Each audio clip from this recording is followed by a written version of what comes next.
The centrepiece of our 20-year action plan will be the commissioning of a new icebreaker.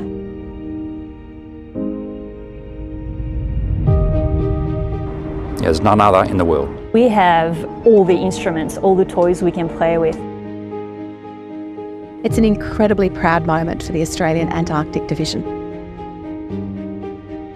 The RSV Noyena is the biggest single investment in Australia's Antarctic program ever. The mean size of a polar ship is around 7,000 tonnes and Noyena's over 25,000 tonnes.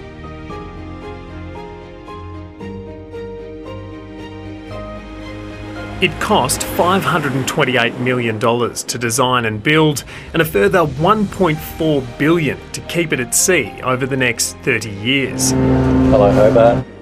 It was a year late arriving in Hobart, and almost immediately there were problems. We had a couple of fairly large issues around software and alarms, so the boat had to go back to Europe for repairs. The Noyena started the 2021-22 Antarctic season late. When engine issues were then discovered, it was ruled out for most of the following summer as well. There was some one-off payments provided by the Australian government to assist the Antarctic Division to find another icebreaker. That was around $45 million. The AAD says $38 million was spent directly on replacement shipping and fuel while the Noyena was out of service. The ship's troubles did not end there. There's only one place in Hobart where the Noyena can refuel, Self's Point, a short distance up the River Derwent from the ship's berth. To get there, it first needed permission to transit under the Tasman Bridge. The Derwent certainly has its challenges. In a lot of cases, the currents are not parallel to the banks, and that makes ship handling difficult. When you're going through an important structure like a bridge, then you need to get it right 100% of the time. Hobart is a city cut in two. In 1975, the SS Lake Illawarra crashed into one of the Tasman Bridge pylons. Hobart's Tasman Bridge is at Luke less than an hour ago, smashed in two in an incredible accident which has claimed 5 lives. The Australian Maritime College plays a significant role in the approvals process. Here at the Maritime College, we will do the modelling and provide our assessment and advice. A model of the Noyena was put through its paces in a simulator of the Derwent. A safety assessment was then provided to the Tasport's harbour master, who would have the ultimate say. The primary things that you're thinking about as you're approaching a bridge or any other narrow point is, am I set up going in the right direction at the right speed?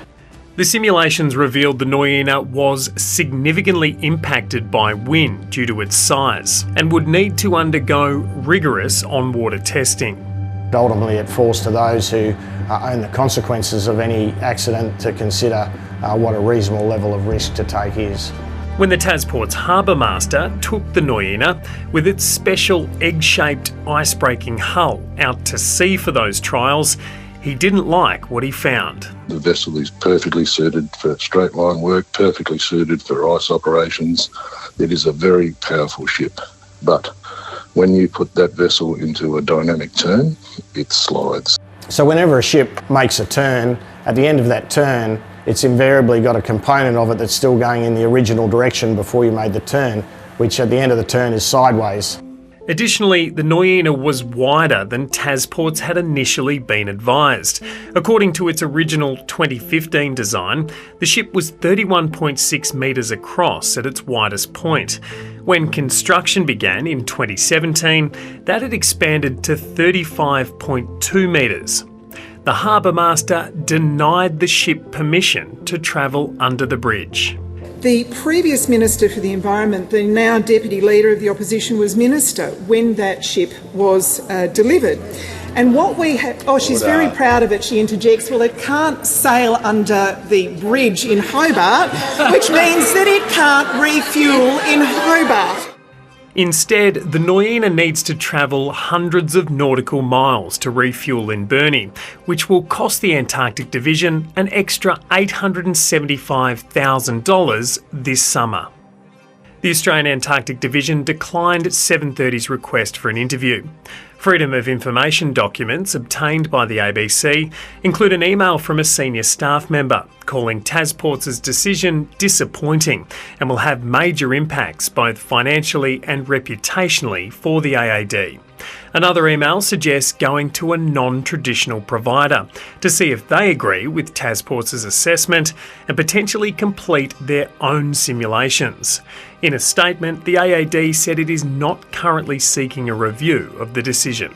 I think that shows a staggering level of incompetence that we managed to get to that level in the whole management of this process. It's been an